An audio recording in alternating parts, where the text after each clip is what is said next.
मराठा समाज व मराठा समाजाच्या विरोधकांनो, आज आपण पाहणार आहोत मराठा समाजाची ताकद कोणत्या जिल्ह्यामध्ये किती आहे हे आपण आजच्या व्हिडिओमध्ये पाहणार आहोत. चला तर मग व्हिडिओला सुरुवात करू. सगळ्यात पहिला जिल्हा म्हणजे चंद्रपूर. चंद्रपूरमध्ये 9.39% मराठा समाजासह 2,47,800 एवढी मराठा समाजाची लोकसंख्या आहे. पुढचा जिल्हा म्हणजे नागपूर.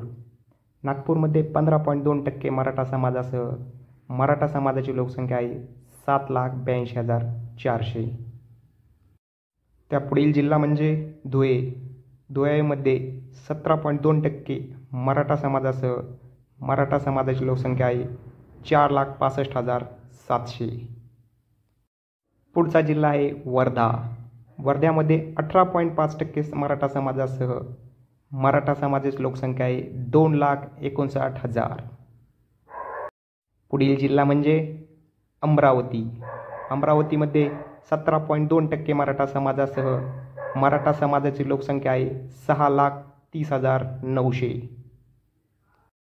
पुढील जिल्हा म्हणजे जालना, जेथून मराठा आंदोलनाची सुरुवात झाली. तेथे 20.5% मराठा समाजासह मराठा समाजाची लोकसंख्या आहे 4,27,500. पुढील जिल्हा म्हणजे अकोला. 21.78% मराठा समाजासह येथील लोकसंख्या आहे 4,20,000.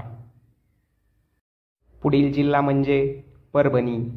परभणीमध्ये 22.5% मराठा समाजासह मराठा समाजाची लोकसंख्या आहे 7,28,300.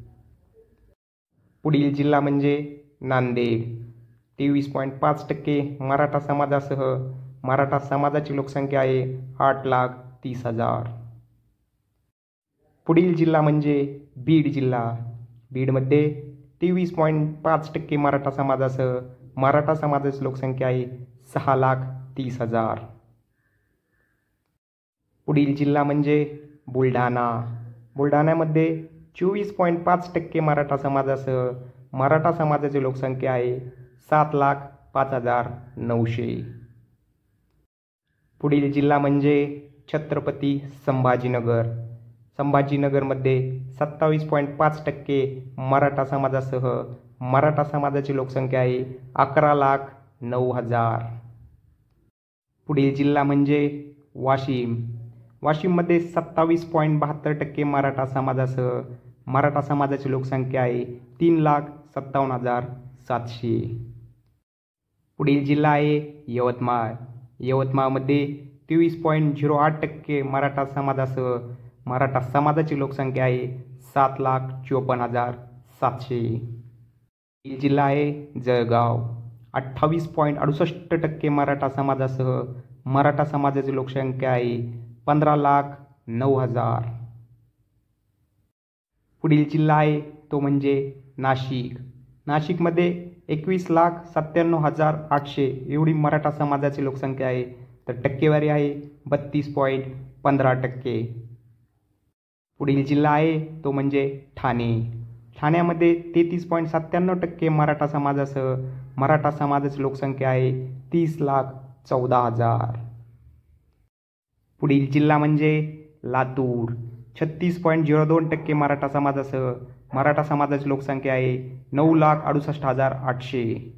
पुढील जिल्हा आहे तो म्हणजे हिंगोली. 37.01 मराठा टक्केवारीसह मराठा समाजाची लोकसंख्या आहे 4,74,200. पुढील जिल्हा आहे तो म्हणजे रत्नागिरी. 38.09 मराठा समाजाच्या टक्केवारीसह मराठा समाजाची लोकसंख्या आहे 8,49,300. पुढील जिल्हा म्हणजे सोलापूर. सोलापूरमध्ये तब्बल 39.097% मराठा समाजासह मराठा समाजाची लोकसंख्या आहे 19,55,700. पुढील जिल्हा आहे तो म्हणजे धाराशिव. येथे तब्बल 40.02% मराठा समाजासह मराठा समाजाची लोकसंख्या आहे 7,27,000. पुढील जिल्हा म्हणजे नारायण राणेंचा सिंधुदुर्ग. येथे 42.02% मराठा समाजासह मराठा समाजाची लोकसंख्या आहे 4,73,200. जिल्हा म्हणजे पुणे जिल्हा. पुणे जिल्ह्यामध्ये 46.42% मराठा समाजासह मराठा समाजाची लोकसंख्या आहे 48,63,200. पुढील जिल्हा आहे तो म्हणजे अहमदनगर. अहमदनगरमध्ये 49.42% मराठा समाजासह मराठा समाजाची लोकसंख्या आहे 25,48,000. पुढील जिल्हा म्हणजे सांगली. तब्बल 52% मराठा समाजासह 15,98,000 एवढी मराठा समाजाची लोकसंख्या सांगलीमध्ये आहे. सांगलीनंतर तो म्हणजे रायगड. रायगडमध्ये 15.17% मराठा समाजासह मराठा समाजाची लोकसंख्या आहे 16,56,200. पुढील जिल्हा आहे तो म्हणजे कोल्हापूर. कोल्हापूरमध्ये 59.86% मराठा समाजासह मराठा समाजाची लोकसंख्या आहे 25,56,000. पुढील जिल्हा आहे तो म्हणजे सातारा. सातारामध्ये सगळ्यात जास्त टक्केवारीसह 60.05% मराठा समाजाची लोकसंख्या आहे 21,15,500.